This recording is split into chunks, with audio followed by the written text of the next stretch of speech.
ভারতের ফারাক্কা বাঁধের ১০৯টি গেট খুলে দেওয়ার খবরে বন্যা আতঙ্ক ছড়িয়ে পড়ে রাজশাহী ও চাঁপাইনবাবগঞ্জ সহ পদ্মা নদী বিধৌত এলাকাগুলোতে।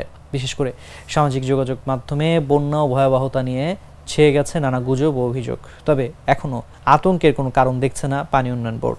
তাদের দাবি, রাজশাহী অঞ্চলের নদীগুলোতে পানি এখনও বিপদসীমার অনেক নিচে রয়েছে। আগামী ৫ দিনের মধ্যেও এই অঞ্চলে বন্যার কোনো পূর্বাভাস পাওয়া যায়নি।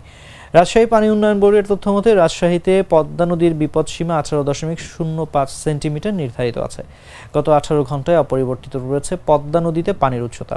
সোমবার সন্ধ্যা ৬টায় রাজশাহীর বড়কুঠি পয়েন্টে নদীতে পানির উচ্চতা ছিল ১৬.৩০ সেন্টিমিটার, যা মঙ্গলবার দুপুরে ১২টা পর্যন্ত অপরিবর্তিত আছে। তবে ১৭ আগস্ট চলতি মৌসুমের সর্বোচ্চ পানির উচ্চতা ১৬.৫৪ সেন্টিমিটার ছিল।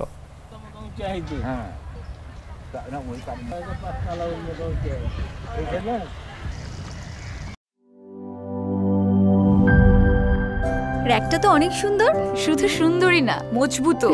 আরে ভাবি, আরএফএল র‍্যাক হচ্ছে একদম হাজবেন্ডের মতন। সুন্দর আর মজবুত না হলে কি এতদিন থেকে? ইতালিয়ান প্রযুক্তির ভার্জিন হোমো এবং কোপলিমারের ব্যালেন্স মিক্সিং এ তৈরি হয় আরএফএল র‍্যাক। আর UV stabilized colour master batch RFL র‍্যাককে রাখে দীর্ঘদিন উজ্জ্বল। আরএফএল র‍্যাক, গুছিয়ে রাখুন আপনার ঘর।